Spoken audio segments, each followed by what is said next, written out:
Committee report, Councilman Walter Kimball, Chairman of item 12. Thank you, sir.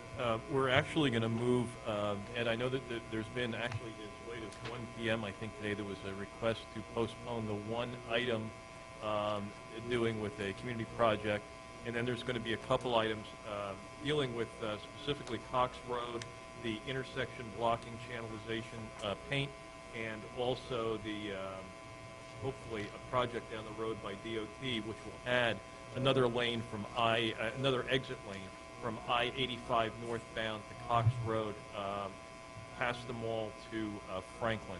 So I think with those three aside, Ed, am I correct? We'll move forward with the rest? Yes,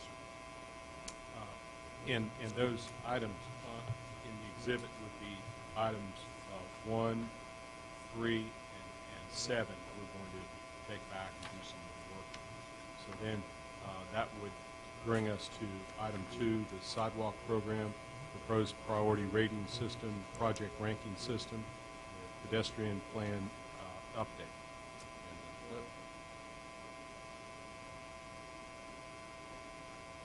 Mayor, members of council, I'll go through these quickly and we go into as much detail as you would like. But item 2 was provided to the committee for information only.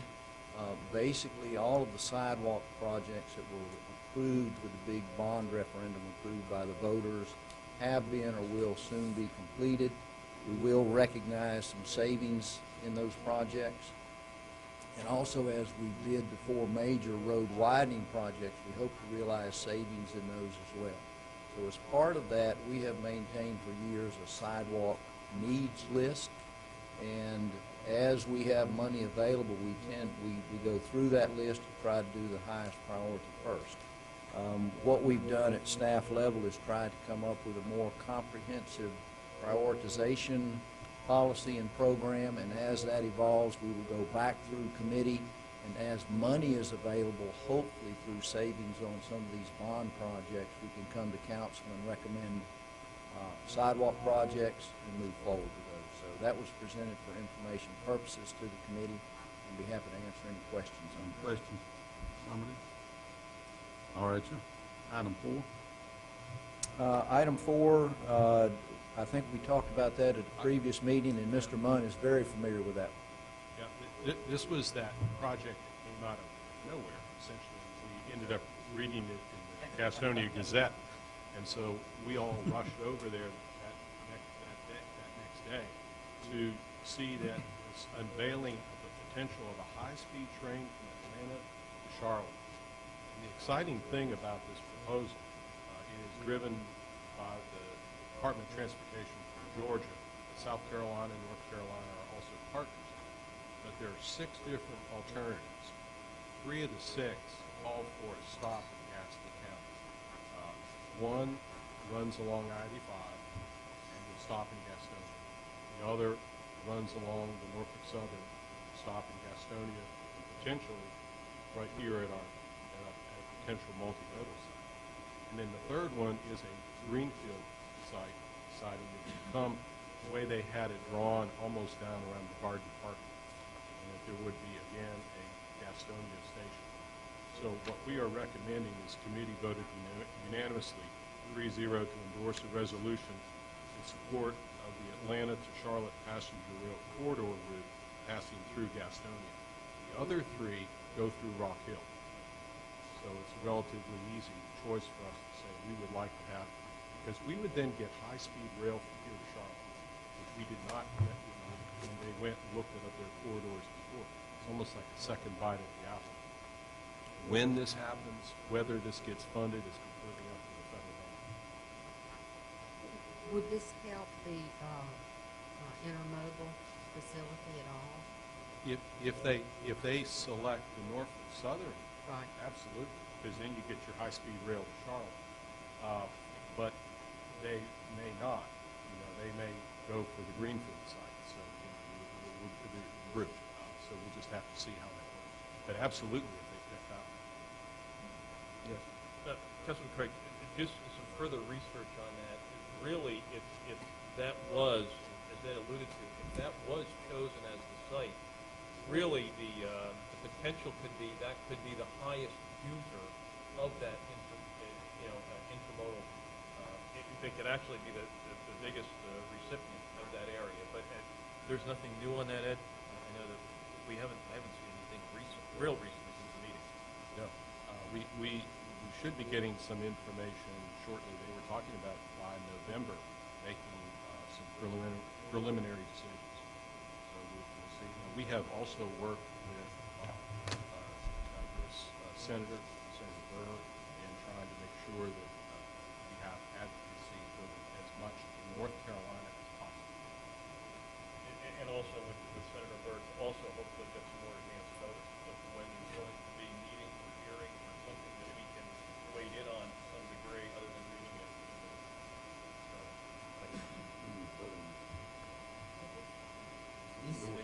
Do we need to vote to endorse this, or is this information? So the council can endorse it as well.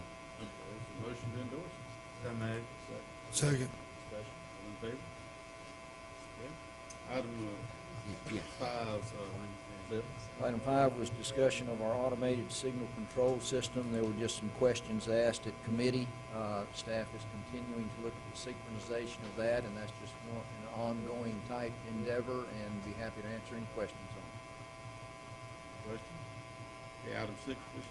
Item 6, staff had looked at all of our no turn on red intersections, trying to look for opportunities to delete a no turn on red and make it more convenient for motorists.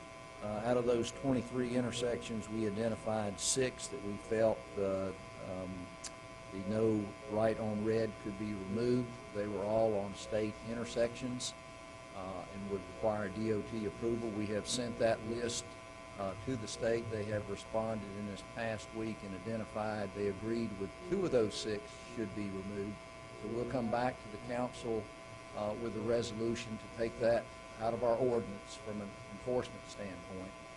And we'll continue to look at other intersections and maybe study them in more detail and work with DOT and see if we can lean towards removing more of those again to move traffic around.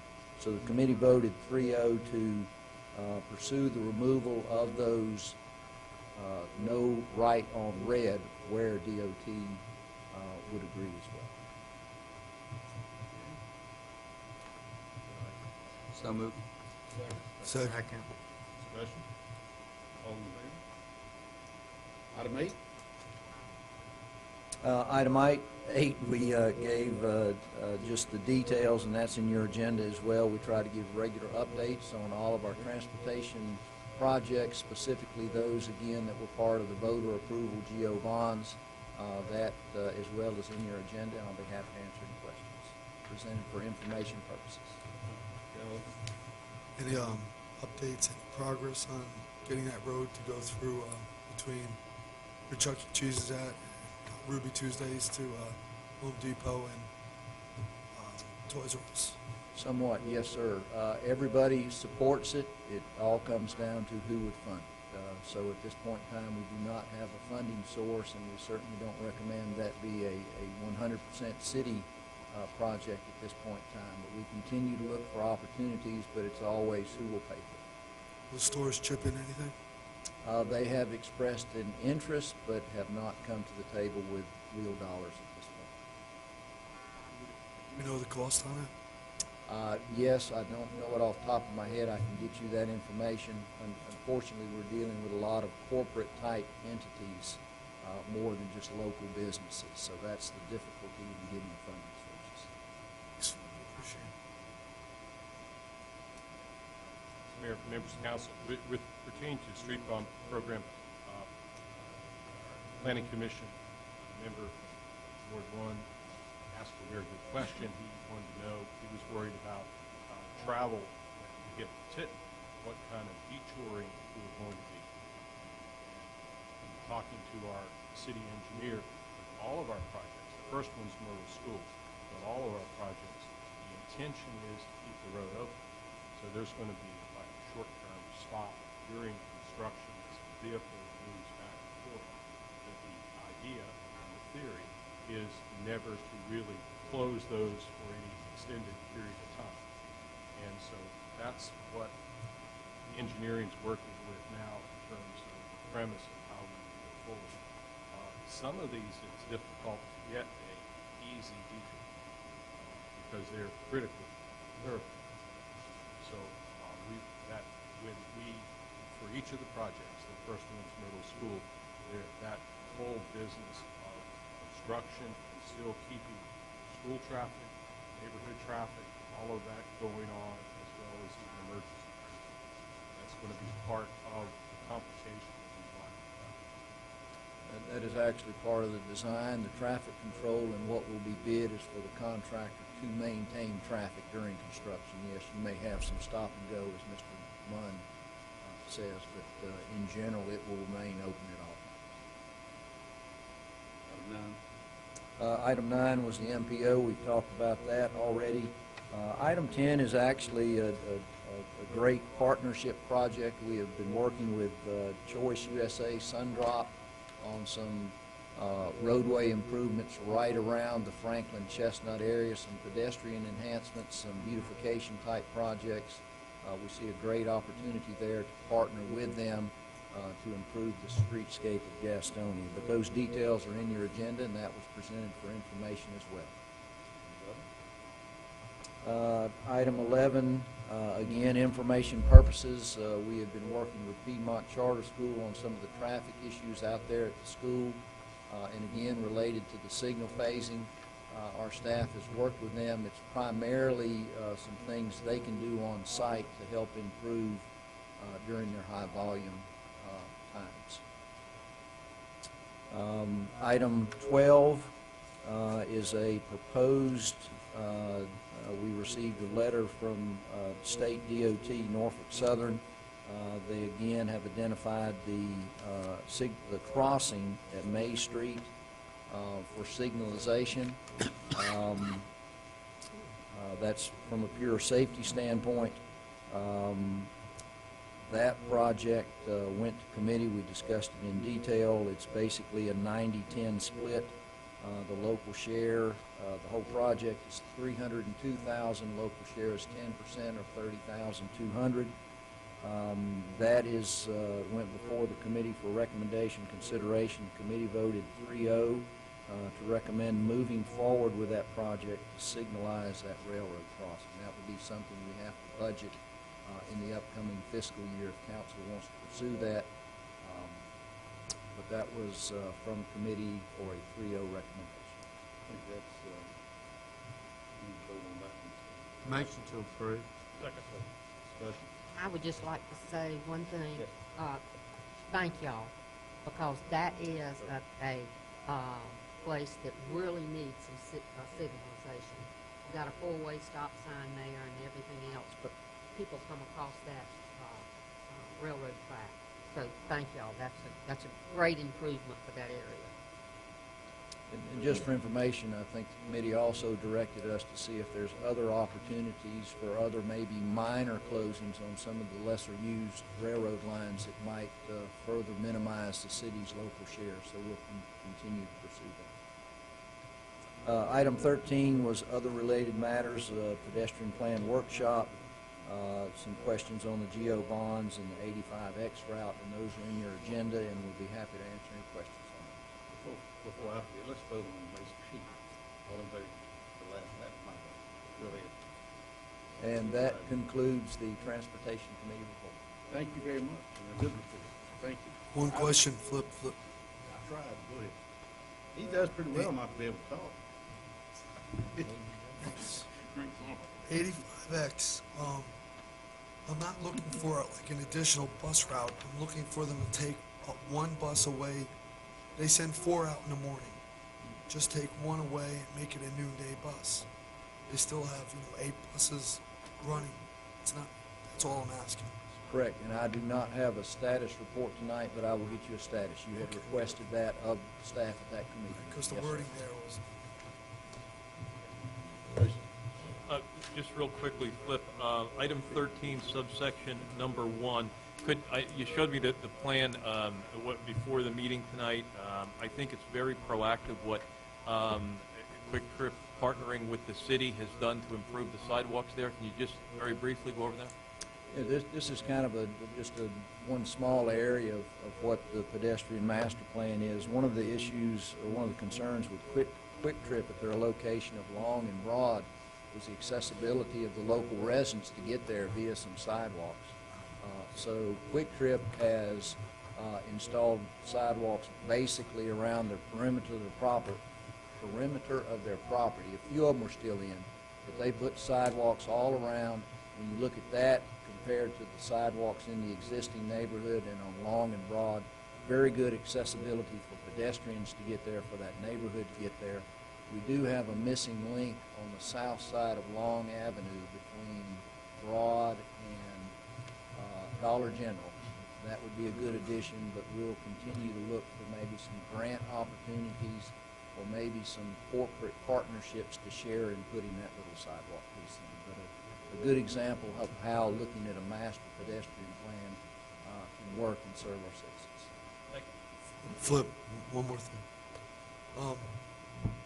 When you're driving up Cox Road, heading, I guess, north to the I-85 bridge, and you want to go I-85 south, there's got to be some turning signage there. And I know because my wife constantly is in that lane and trying to dive over and trying to kill me. So please help me. The other thing is, when you come off of 85 at New Hope Road, exit 20, there's 2 lanes that turn there going left onto New Hope Road. The state, when they fixed the road there, they didn't put the dotted lines in that show people where they're going to be going. So they're constantly going into the one lane trying to cut you off. But if you don't mind. The skip lines. Yeah. We'll To take show you care what lane to go. We'll take care of it. Thank you very much. Item 13, Utilities Committee Report Presentation, Porter McAteer. Yes, sir. I'm going to ask Mr. Munn to call on the staff. A lot of this information is very technical. Right. Yes, sir. And I'm going to ask Mr. Bombardier to stand back up again. I'll lose my voice here shortly. And so now we're at Exhibit 13-1, and there was a lot of activity here. And Flip, you want to get started with this? First is the discussion of the stormwater program policies and procedures. Yes, sir, Mayor and Council, the Utilities Committee met on July 10th. First item up for discussion was stormwater. We had an in-depth discussion. Mainly, first is on the program and policy. Before we got to any fee discussions, we had a detailed conversation on should we make any changes to the policy, what is the program, and then we got into the fee and made the fee apply to the recommended program of the committee. So I'm going to kind of go through these as shown in your exhibit on 13-1. The first is the committee discussed a requirement that property owners participate financially in any off right-of-way project and what that percentage would be. And again, the theory was if they have some skin in the game, that it's not just a city cost for doing that. The committee voted to recommend that affected property owners participate in 10% of the project, and that was passed by a 3-0 recommendation. So we need to vote on the council. That is before council tonight. Yes, sir. So I would move that we approve that. The committee recommended. Discussion? All in favor? Okay, go right ahead. The second part of the program was actually an effort to try to expedite the property owner's request for projects. And that basically, it not only saves staff time, we think it gets done quicker, but basically a revision to the program whereby the property owner would first get pre-approval of the project. They would, if they needed to hire an engineer to design it, and then they would bid it out themselves, and basically upon completion and approval by the city, we would reimburse them that 90%. We again think that saves time for the property owner. We think it saves the city money in that they can probably get it done with local contractors and not have to go through the statutory bidding requirements that we sometimes have to do. The committee 3-0 recommended this reimbursement-based program, again, that would require upfront approval by the city for the particular project, and again, obviously dependent upon available funding, which would be part of that pre-approval. So I move that we adopt that. Is there a second? Second. discussion? All in favor? Okay, C. Thank Item C was basically the limits of the city's financial participation, and that has, I guess, informally been in place over the years, but we just wanted to reiterate with the committee and council, in general, how much we should spend for these off-right-of-way projects. Some of them can get into several $100,000 in cost benefit, at least from a staff perspective, was questioned as that. So the different priorities, as shown as your agenda, depend on the level of threat that stormwater may do to a property, and those are shown as priorities 1, 2, and 3 in your agenda. The committee recommends approval of those spending limits, but also recommended that they be used as general guidelines, that staff have some leeway in that, but certainly not double and triple those amounts in there. Committee voted 3-0 to recommend approval, and just from a staff perspective, there will be projects off right-of-way that we can't do because they well exceed those thresholds. Be happy to answer any questions. I move that we adopt the recommendation. Second. Discussion? All in favor? Go right ahead. Item D, actually, once the program was defined and updated by the committee, they got into a discussion on possible fee increases. The base stormwater fee currently is $2.75 per what's called per ERU. Basically, every household in Gastonia pays that. If you are a commercial type entity, you pay that based on a multiplier depending on the amount of impervious area you have. I think at some of our council budget work sessions, we provided project lists, how they're backlogged. Some people have been waiting in excess of 5 years. This was a consideration to help move those forward, and the additional funds generated by a potential fee increase would be used for projects, primarily targeted towards off right-of-way.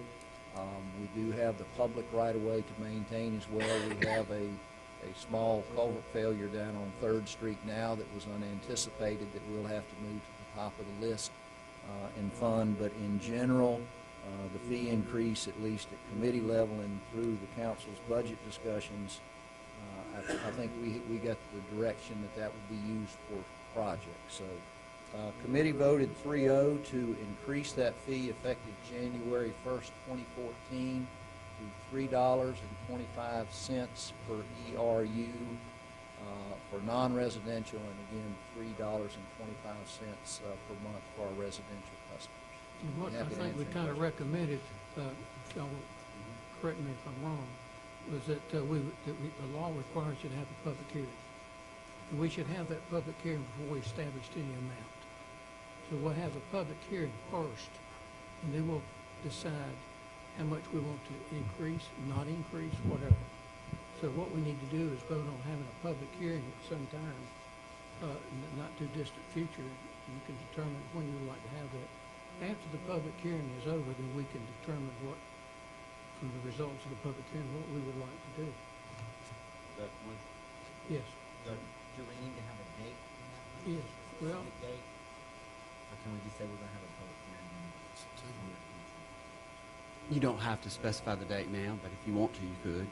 Or if we don't have to, then. We just got to get it done by January 1st. Yes. Discussion? yeah. All in favor? Yeah, yeah. With the, Right. all right. I'll do some- Item 2, I thought we were well down the list. It's just item 2. That had several subparts to it. Item 2 is proposed advisory board for Two Rivers Utilities. As you know, that's a department of the city. But as part of our agreement with Cramerton, as we look toward regionalism, and in our contract with them, we agreed to form an advisory board. It consists of will consist of voting members, those entities who are fully consolidated with Gastonia. Right now, it's just Cramerton, and non-voting members, which would be all the other municipalities we serve in both Gaston County and Clover and York and South Carolina. So we have worked closely with Cramerton in developing those bylaws or advisory board, it's primarily the city manager or his or her appointee. That is in your agenda, and the committee recommends 3-0 that those be approved. I so move. Second. Discussion. All in favor? Item 3. Item 3, we gave the committee an update on the water treatment plan. As you know, that's probably one of our largest, most important projects coming up that will come before this committee to be built and funded. We just gave them an update, and again, that update is in your agenda. Item 4 is electric substation. And actually, if Paul is still here, I'm going to ask him to quickly present that if he would. He is much more familiar with that than I am.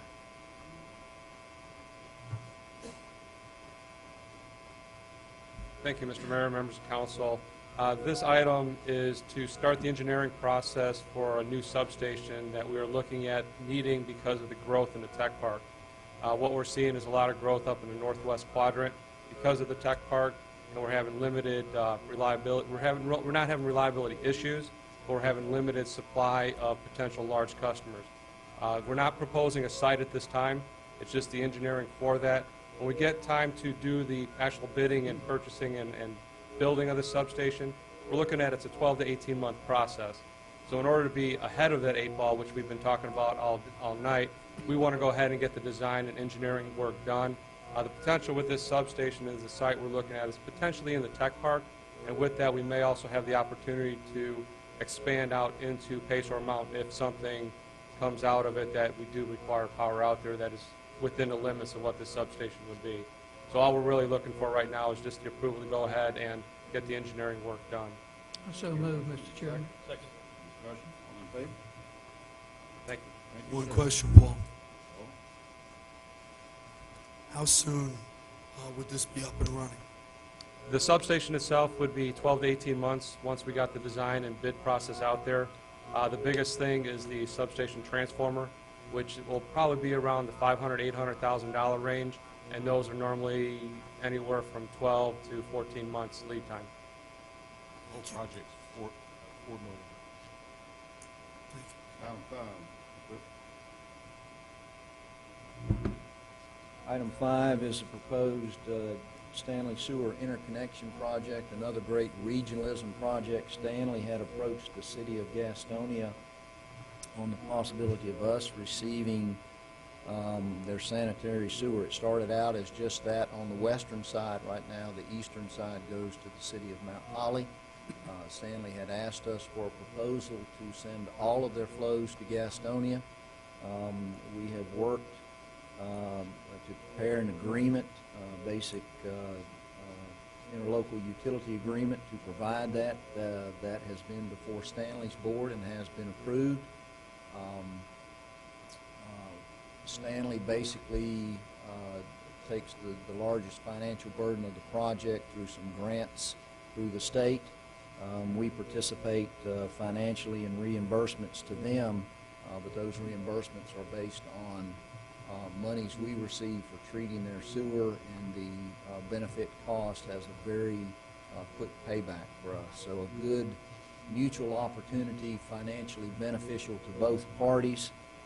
As part of that, we actually did a preliminary study several months ago that just to clear up the proper procedures to go through, we have to approve that agreement that's already been done and actually recommends that Stanley tie on to Gastonia's system. So a lot of details in that agreement, but I'll happy to answer any questions. Those are in your agenda, but we can talk in as much detail as you would like. I so move that we accept the recommendation. Second. Discussion. It has been going on for some time. Yes. Glad. All in favor? Okay. Item 6 was simply an update on all the water and sewer regionalism projects we have going. Again, we provided that to the mayor and council at various workshops, but just updated those sheets, and those are in your agenda as well. All right. Thank you very much. Item 14 is Central City Revitalization and Housing Committee report presentation by Councilman Todd Pearsall. Thank you, Mayor. Just for the sake of brevity, we're going to do things out of order. I'm going to start with item number 2. Item number 2 is, as you may know, we voted to approve an MOU regarding the Beaverbrook apartment complex. This is an apartment complex that's in dire need of renovation, demolition, whatever you want to call it. It's tucked in between two of Gastonia Housing Authority's projects. Due to some things that are going on with that, we did have a request from one of the participants to, I guess, rescind that MOU. But because of the project being up in the air and in such an early stage, we simply voted to kind of table the matter, more or less. We're going to wait and get more information on that. The developer had requested that additional time. In fact, we're meeting with a couple of representatives on Thursday, so we'll try to get some more information. And I don't think we need a vote on council on that. That's just for information only, and that covers all of item number 2. So we'll head back up to item number 1. And item number 1 is a request for economic development grant for the rehabilitation of the Lawyers Building. And I know we're all excited about the Lawyers Building, but rather than read this word for word, I'm going to let Mr. Munn explain exactly what this grant entails and where the money comes from specifically. As you see in the exhibit, the motion was made recommending that the Lawyers Building project move forward as presented by the council and staff mandate benchmarks to be met prior to these funds being paid, and also on the condition that significant county participation be involved. And that was passed by the committee. What we are working on now, Mr. Kirby is here and he can elaborate on any changes that have occurred and perhaps also what his conversations with the county have been, because the day after we met as a committee, Mr. Kirby met with the county commission. So he's gotten some direction from that group. And that was one of the conditions that the committee placed on our economic development grant. Now, our economic development grant, as being requested by Mr. Kirby, would be to have for a 10-year period of time, have $61,462 is his request. The amount of revenue actually estimated produced from the project is $51,592. Both of these numbers are exclusive of the net increase in property tax. The net increase in property tax for this building, once it's renovated, with 32 units of 32 hotel units, potentially 35, depends on how that's ultimately designed, and then a full-scale restaurant on the first floor. All of that development, however that is assessed by the county, difference in tax value compared to the way the value is now, compared to after the improvements are made, also including the parking lot next to and that patio area, all of that. Whatever that incremental increase in tax base for that property will be, that annually we'll put that money back also into the project. So, for instance, if it would be as much as the developer had said, the developer had estimated initially it's $2,650,000 increase in tax value, but then there would be an additional $19,245 of incremental tax. This revenue and all those other revenues are really only revenues that were produced by the project. They're not tax dollars from any other entity within the city. So other businesses and other property owners are not contributing to this. The project is essentially producing these estimated revenues, and those estimated revenues will be plowed back in for a 10-year period of time, except for that $9,870 request in addition to that Mr. Kirby has made. So we are putting together now a economic development agreement that Mr. Smith has drafted with the help of Deere and myself and a number of others from the staff. We're going to be working with Mr. Kirby. We'll be sharing a copy of that with the county. county can see the language we're using, and they may use a lot of the same language, similar to what we did with Bowray Hill. They have an agreement, we have an agreement, they mirror each other, they're a little different, but they mirror each other. They certainly are not in conflict, and I think that's one of the things that we wanted to make sure that we did. So in setting the benchmarks, what we're trying to say in this agreement, and what this agreement I think specifically says, is that the first dollars don't get paid at all until the project's finished. The project has to be finished for a year before any dollars go forward. And it actually has to always be in place. That restaurant, that hotel has to be there. And every year that it's there, then those dollars get plowed back. The structure of this is there's not a loan. We are not participating in any way that way. There's no ideal grant funds. We're simply taking basically the funds that are being produced from the project and reinvesting it back into it. Question. Yes, sir. The $9,800, the $9,800, where's that come from? That would have to come from another source. That would have to come from the general fund or from downtown tax dollars or some other place. In addition to, we feel pretty confident that we can show the generation of new dollars from this project. For instance, some of these estimates were based upon an occupancy rate of 55%. So if the occupancy rate were 75%, well, then there's new revenues coming in, and those additional revenues might well be offset. If they're not, then this is the gap.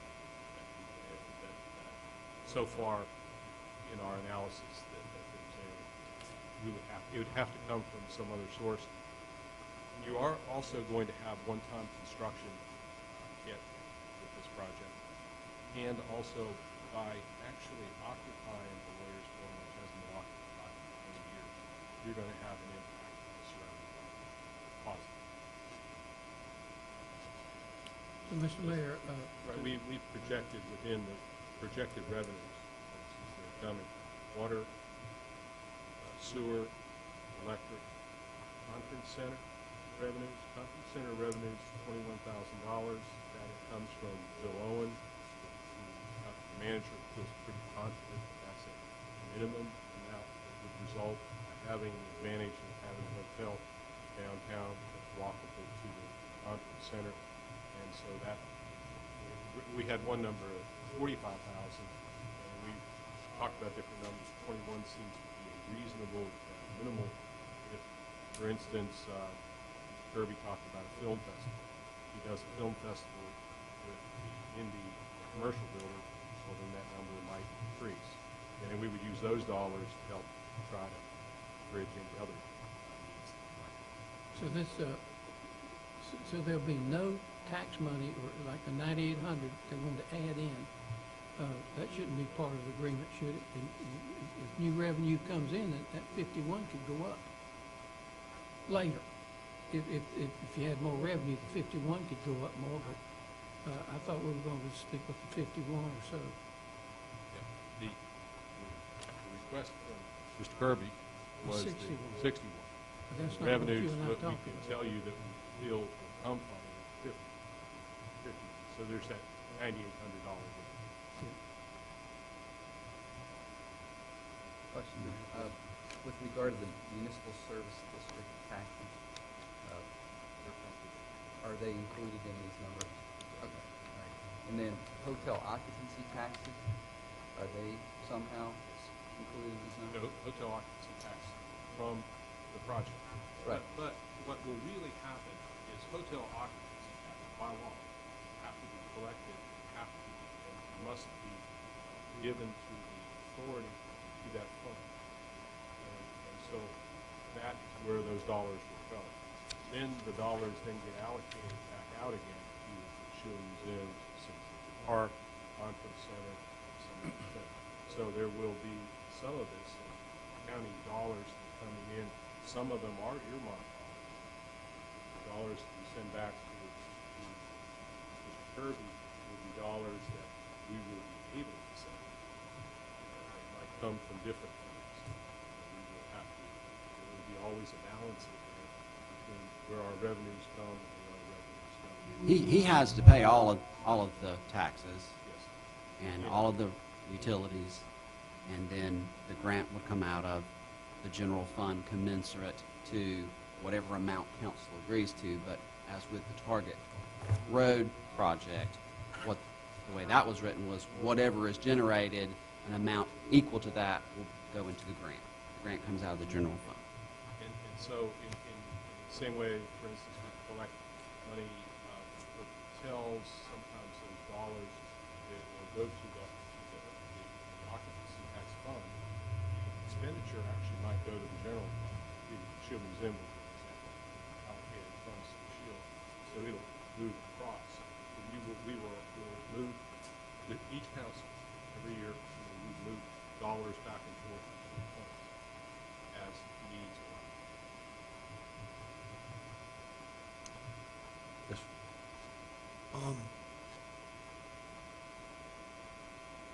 The $51,000 that the city's going to collect annually in increases, that has to do with $21,000 from the conference center? Yes. It's included.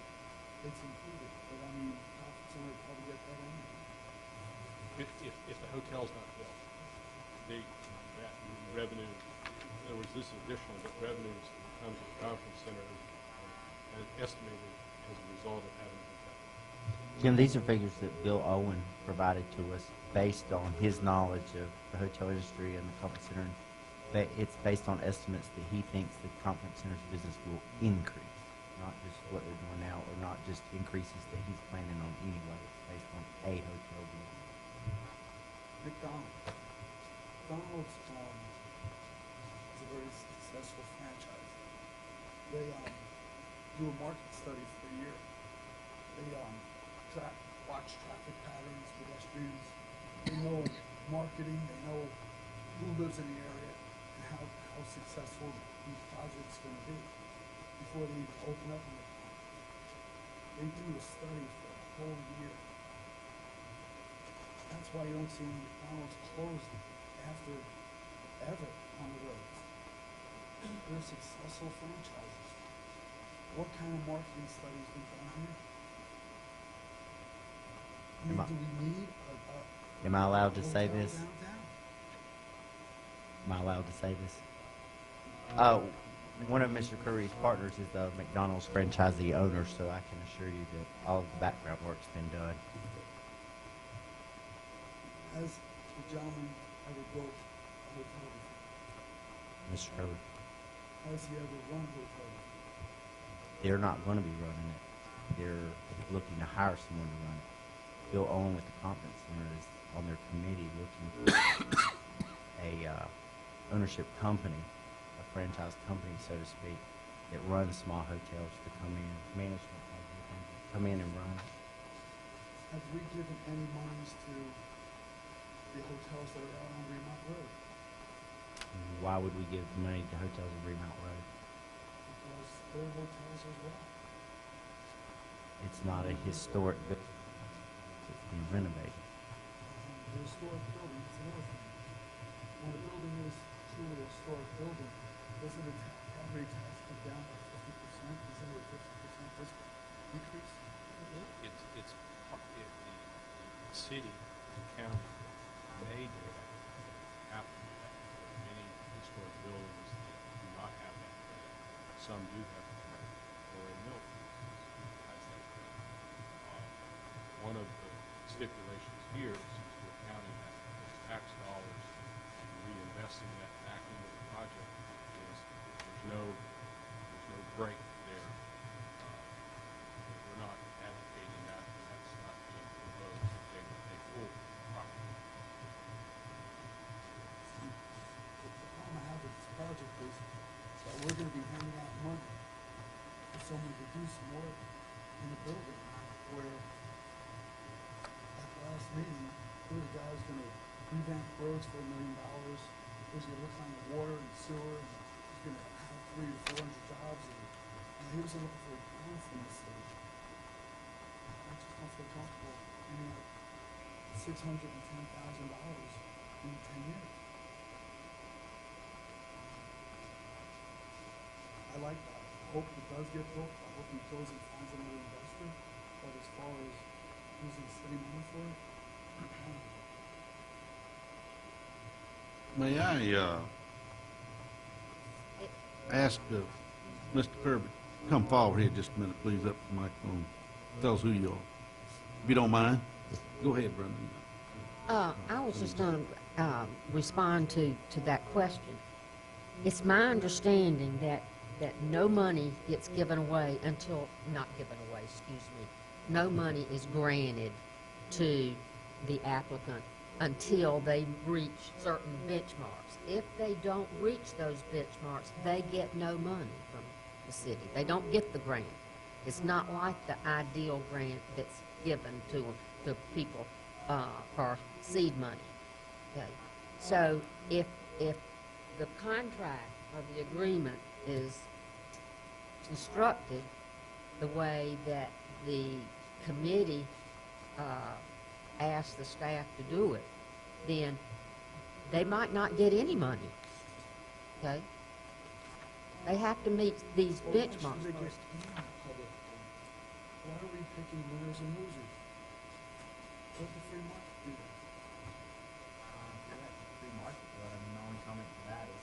that. How long is the lawyer's building out there deteriorating? And it's either lose a historic landmark or give it a shove, one of the two. So For $61,000, I think we could find another investor. If it's such a good deal. I have two questions, Nathan. Go ahead and give your name and address for the record, please. Nathan Herbie, 195 West Main. 195 West Main, where? Gastonia, sorry. All right. I'm going to ask this in an open way that could be anybody could find out. Just for, I guess, more or less for information purposes. I go home tonight and I pull up on the GIS the PIN number, PID number 105906. And it'll show a deed. That's the hotel, the lawyer's building. And it'll show a deed. Who will that be deeded to, which is public record? Who owns this tonight? Lawyers Building of Gastonia, LLC. And then I go to the Secretary of State and I pull that up, the LLCs. Who does it show as principal? It shows me as the registered agent. The two members are you and... Two members are myself and Laurel Holmes, which is is managed by a McDonald's franchisee that has 8 McDonald's restaurants. Oh, okay. Well, that answers that, and that's all. As far as ownership. Yes. Okay. The second question is, this is not nitpicking. I want you to just help me out so I don't worry about it anymore. I'm looking at red clay design development. I'm looking at these rehabilitation plan, and I'm just out of curiosity. You don't have to answer this. It says a historic rehabilitation, but if we are going to be sort of partners, I like to know as much as I can. Historic rehabilitation for First National Bank. Which First National Bank? This was the First National Bank of Gastonia. They're referring to the old First National Bank. Yes, sir. Well, that makes more sense. I thought if that was being done for lending purposes, well, it's all over today's paper that First National Bank, modern day time, is Ozarks or something. It's not Yes, not sir. a First National. But now I see what you've answered my question. Yeah, the historic name of the building was the First National Bank of Gastonia. That was its first purpose. Back over the years, it was relabeled the Lawyers Building when it turned into attorneys' offices, and the bank had failed. We sneaked in there and looked at that 35, 40 years ago, looked at that room for the director. The boardroom. Boardroom? Absolutely not. You know, the Honduran mahogany is still intact. That's, It's gorgeous. okay. Well, you've answered my question. I wasn't being nosy, it's just that I wanted to know. I looked it up to ownership. Sure, compared to- sure. All the other parcels are deeded to the same entity as well. Order. Now, Mr. Munn, we talked in your office. You're talking about you recommend the 51,000. Yes, the Not 51,000. the 61, the 51. So I'm getting confused here when you keep pushing the 61. I don't understand this, what we talked about. In my memorandum to the committee, and it's in the council agenda, I wanted to be clear that Mr. Kirby had requested 61,000. And I also wanted to be clear that we feel good about 51,000 revenue that the city can produce. And so the $9,800 is the difference. And so what we were giving to the council were the revenues that this project would. What Kirby was requesting was 61,000. That's the difference. So you're recommending the 51? All right. Yes. Just wanted to ask Mr. Kirby, how did you come up with the $61,000?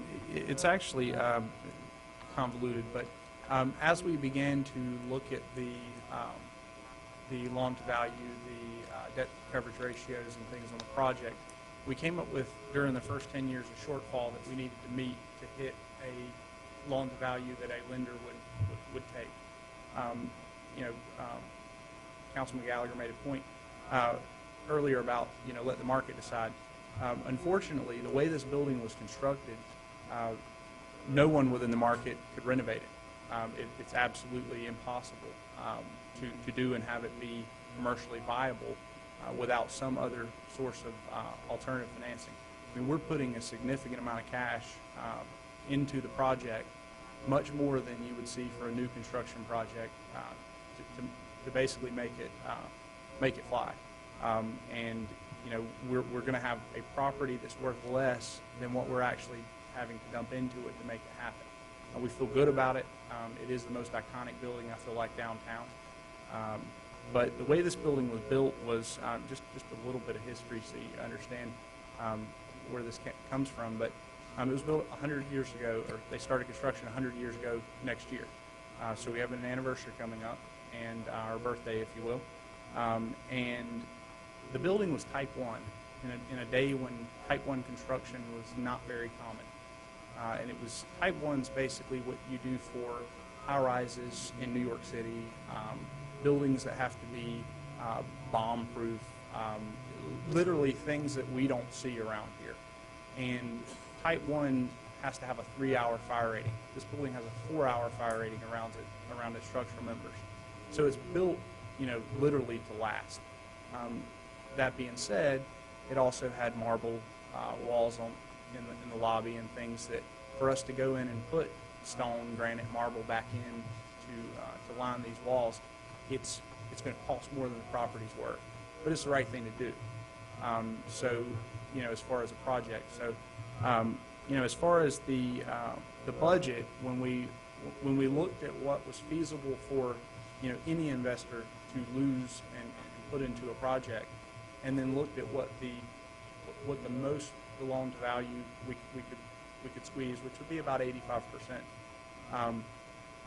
There was a shortfall, and the shortfall was about $91,000 a year, and we look, or $92,000 a year, and we looked to split that up amongst city and county, utilizing the net new revenues. And as Ed said, they feel good about the numbers, the 51, and that's because it's very conservative. If you use the travel tourism numbers from Walter Israel, we're really looking at about 65% occupancy and looking at a nightly rate of somewhere between 95 and 110. When you factor that in, it's another $6,000 of revenue. Then you also have additional utility revenue because there's a higher occupancy rate, et cetera, et cetera. So, realistically, when you factor all that in, we're probably really only $3,000 or $4,000 worth of a shortfall. But, we don't mind being conservative with it. And, I've talked with Ed, I've talked with Flip, and, you know, we understand the heartburn of having to subsidize a private sector deal.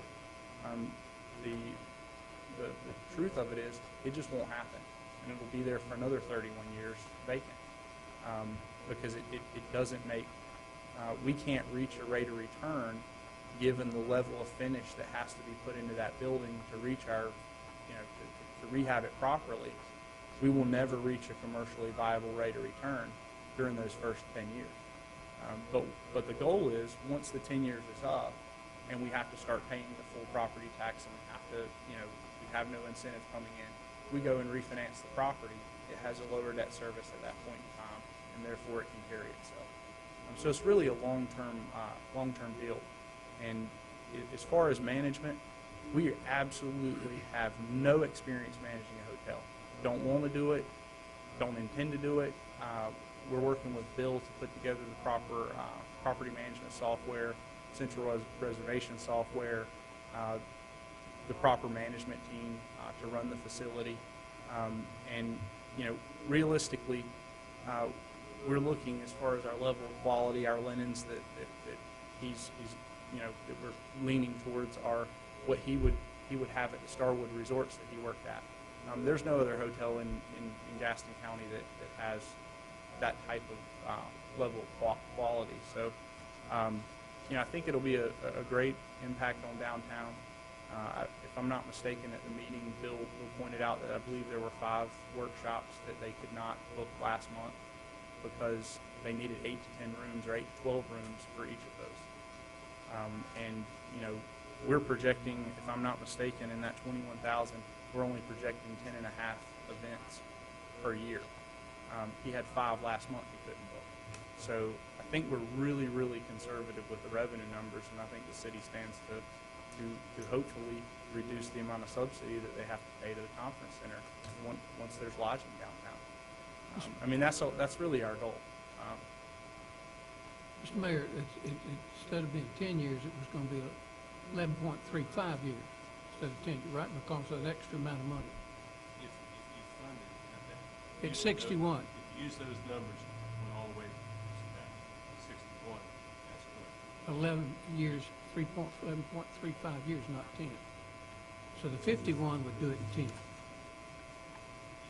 It's actually balancing every year. Yeah. You would get it at the end of 10 years. And as Mr. Turvin said, if it does better, then it actually. Right. Yeah, I'll go along with that. Yes. Quick question, Jim, to go to, Councilman Felder, to go to one of your comments, I actually had brought that up about what was the feeling of the other hotel owners, for example, down on Greenmount. And I know that we sort of put on a loose agenda for you that you are going to have a meeting with the Gastonia Tourism Development Authority, which some of the hotel owners have part in, and obviously their dollars, their heads on heads, so to speak, generate some of the dollars for this project. How did you have that meeting yet, or where are we with that? Scheduled 19th. We was going to meet on the 21st. We moved back to the 19th, the day before. Yeah, I want to clarify there really quickly. Their dollars for their hotel occupancy tax, I don't believe are going to be used to fund this project. I don't believe that's, is that correct? Correct. Yeah. So, yeah, just make sure. And I did reach out to them individually. Have not received callbacks yet, but you know, everybody's busy. So. You had met with the county. What have they said? Surprisingly, it was very promising. We went in thinking that we were probably going to be 50-50 and looked for one person to push us over the edge. We believe we probably, have a significant amount of the votes now. As far as support, don't count your votes till the meeting, but the response that we got from the county was actually overwhelming.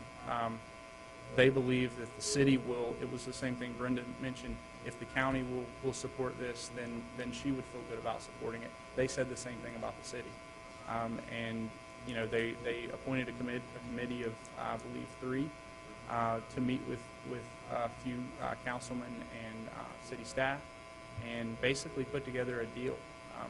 You know, if you look at the way the meeting went, I'd say the EDC, for the county EDC, we're not very supportive. This is not, I hate to say it, but I don't believe it's the brand of economic development that our county has done in past years. But our county commissioners seem to be very progressive about, you know, trying to help foster the industry that we're looking to grow in Gastonia. So, and it goes beyond the hotel.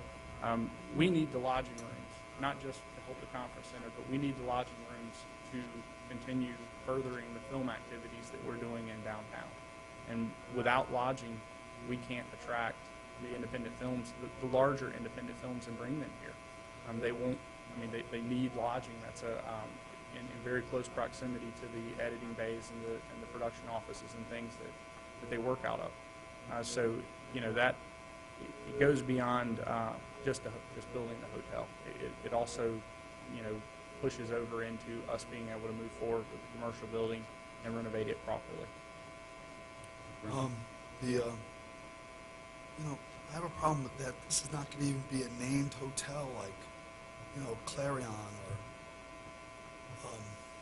Hampton Inn or Super 8 or Super 6, keep the light on. Because they got websites and they got marketing out there that is phenomenal. I mean, we're going to be just like, we got a hotel here. I mean, these guys are hitting it every day. I can speak to that. I just don't feel comfortable coming out of nowhere. Yeah, we aren't coming out of nowhere. We're actually, through contacts that Bill Owen had with Starwood Resorts and Richfield, they put us in contact with the leading central reservation system software manufacturer in the world for independent hotels, as well as for some of the large flag hotels. And we're going to be using their system. They're designing our website. They're designing our central reservation system. And so we'll have the same thing the big boys have, as well as a property management system. We're basically buying the Cadillac of property management systems. So, you know, LG is actually involved in providing us with the televisions and the HVAC systems and things for the hotel. We're going very high end. The TVs will be 42-inch LEDs. I don't think there's a hotel in town that has larger than a 32-inch, and most of them are LCDs, not LED.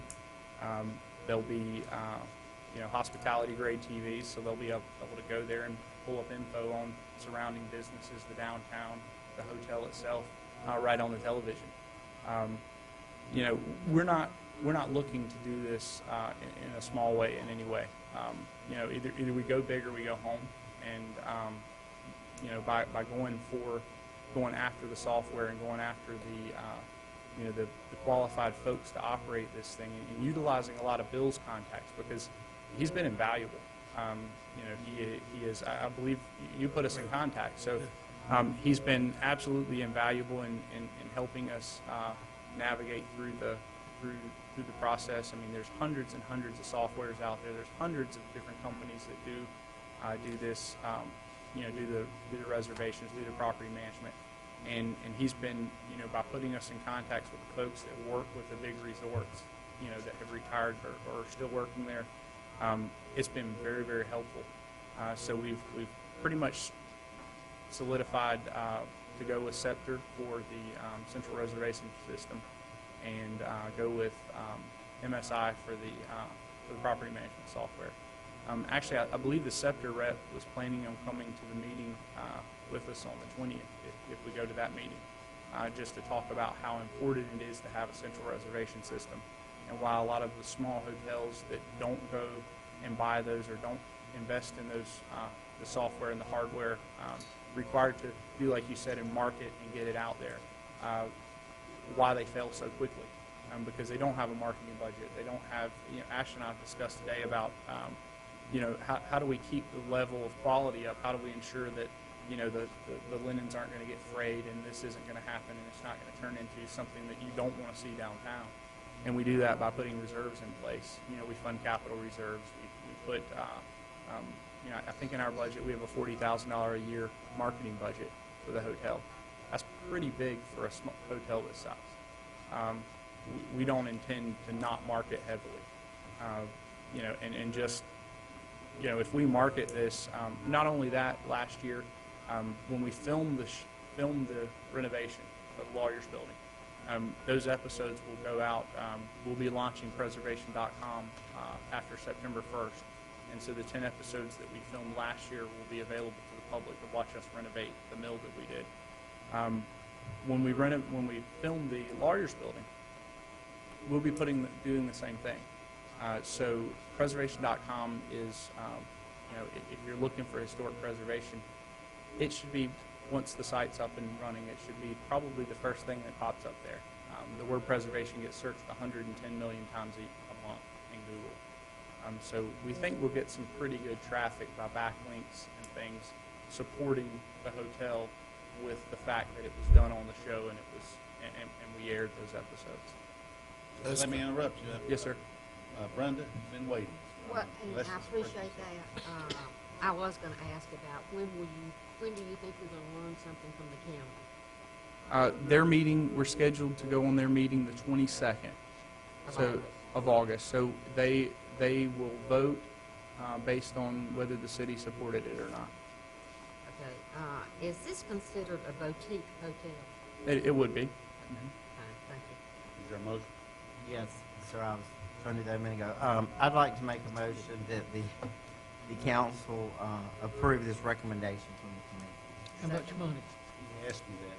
61 or 51? It's the 61. Second. Second. Is there a second? We have a second.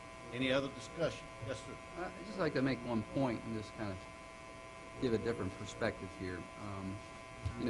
Several years ago, I think we're going on about maybe 7 years ago, that the city made a loan guarantee to the National Whitewater Center.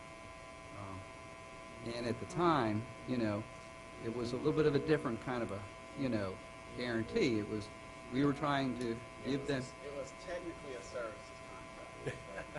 And I know, always it's appreciate not my anything to me. my city attorney to make sure we stay on the right semantic level here. But in any regard, my point that I'm trying to make is that the city extended, support to what became a regional project, which got off to a rough start, and basically we didn't think we were going to have to pay that $70,000 each year because we had great, thoughts about what this was going to be. We continued to pay that $70,000 every year, and that has become a great facility. And I believe that it's done wonders for our region, and I think it's done positive things for Gaston County too, and Gastonia in an indirect way. And I'd like to think that if we were ever going to make an investment, and this is totally different in terms of its finances, we're only going to be giving money back in a reimbursement grant sense instead of monies that are just going in one direction. So these are, we're just basically giving the money back that we're going to collect for the taxes and all these other revenues. So even Mr. McAteer, even at that, that difference, that $9,800 difference, if that helps this project move forward and it is really still predicated on successful completion benchmarks year after year after year, even if that did in any way cost the city that $9,800 relative to, like I say, that $70,000 we spent, which is across the river and has, a slightly distanced impact. I would say, if charity is going to start at home, this would be an excellent place to start that. So that's this. There is a motion and a second. Okay. Nathan, are you planning on living in the penthouse? We are actually. We're planning on renting it, leasing it at the average nightly rate based on the average occupancy. And we'll also have it for lease, though. It'll be a minimum 3-night lease with a 2-week notification. So That's where you'll live. yes, sir. Between there and Okay, well, ready to vote? All in favor? Raise your hand. Okay. Opposed? Okay, 6-1. Took me a minute. Okay, thank you very much. thank you very much. That is all Todd? from my report. Thank you. Item 15, Facilities Management Committee report. Mayor Pro Tem Brenda Craig, Chair. In essence of time, Thank you. I will very quickly review this. If there is any questions as I review it, please ask them at that point in time. Item 1 was a proposed cell tower lease at Fire Station Number 8, site between Gastonia and American Tower. We did not vote on specifically doing anything other than continuing to negotiate with them to get a better price than $1,000 that they're willing to pay. So staff is working on that with the lease. Item number 2, offer to purchase city property on Powler Lake Road. The city had received an offer to purchase 2.84 acres of land at $2,100 per acre. The committee voted unanimously 3-0 to recommend the property be sold for a total amount of $59.64 with the conditions as presented by staff with an upset bid. We have to go through that upset bid process. Any questions? Okay. Motion to approve? Is there a second? Discussion, all in favor? We want one on the first one too. Let's go back to that one. Correct. Motion, is there a second? Second. Okay. All in favor? Okay. Item 3. Item 3, offer to purchase city properties at 707 Logan Street. The city received an offer of $750 for .08 acres. The committee unanimously approved recommending the purchase of this property. I put that in the form of a motion. Is there a second? Discussion, all in favor? Item 4, proposed policy revision, refund of fees for building permits and site plan subdivision review. The staff presented a plan that currently the city refunds 90% of the building permit minus 10% or $100 minimum charge, okay? On site plans and subdivision reviews, the city presently refunds 100% of said fees, which by doing so does not cover the city's cost. So review work. The following changes were proposed by staff. Building permit fees refund only given within a 30-day period, and the refund would be 90% of the permit fee minus a 10% administration fee, which with also a $25 minimum and a $100 maximum. I put that in the form of a Is there motion. a second? Second. Discussion? All in favor? Good. Second, the building plan review fees, initial submission charge would be 90% of the applicable fee in lieu of the current 30% upfront cost with no refund. And then number 3, subdivision and site plan review fees. After the project has gone through the TRC, fees would become non-refundable. Up until the point of the TRC review, 100% refund would be issued, less a $25 administration fee. Put those in the form of a motion. Is there a second? Second. Discussion? All in favor? Thank you very much. There were no other items to discuss. Thank you very much. It's item 15. Moving right along, item 16, appointments to the Gastonia Planning Commission.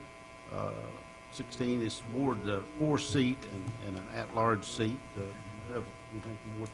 Mayor, we do not have an appointment yet for Ward 4. Okay. I think it's tradition that as the at-large seat is usually a recommendation or appointment of the mayor, subject to approval of the council. And I'd like to hear a motion, if I could, to appoint Alec Long to the Planning Commission. Mr. Mayor, a point, if I might, it's tradition, but back when I was mayor, they always brought up other names. We And gotta but- get a second. Well, it's coming. But, I was going to make, if we're going to have more than one, should be a nomination, shouldn't it? Then you vote them in alphabetical order. The appointment section of the city code says that each person who is nominated and receives a second then the mayor would call the names in alphabetical order, and whoever gets the most votes would be appointed. So you have to have a second if there are nominations. Yes, sir. And then I'll ask for it. Yes, sir. Okay. Is there a second? Did you get a motion from Mr. Long? Motion for Mr. Long. Is the motion, Mr. Alec Long? All right, is there a second? Second. Okay.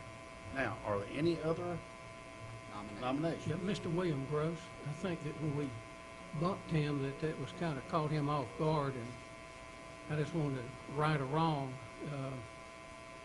consider putting Mr. William Gross back in the at-large seat, which is where he was in the first place. And he was chairman of the planning commission, and if we reappoint him, we have continuity and experience, and he hits the ground running, and he doesn't actually miss a meeting. Since they have Thursday meetings, maybe we could find something. I know you want Mr. Long, but maybe we could find something else for him, that he could get into some training and kind of learn the processes of being on something, maybe put him in an alternate position of the zoning board of adjustment. But anyway, Mr. William Gross, I'd like to present his name also. Is there a second? Second. Okay, we will put them in alphabetical order and vote this time. Are there any other nominations? Are there any other nominations? That won't volunteer. Okay. Of course, that would be William Gross first, and then Alec Long. All in favor of Mr. Gross being appointed to the Gastonia Planning Commission, raise your hand. 1, 2, 3. Okay. All those that are in favor of Mr. Alec Long being appointed. Okay. 4 to 3, Mr. Long. Okay. And you're going to report, right? Right, we'll continue that search.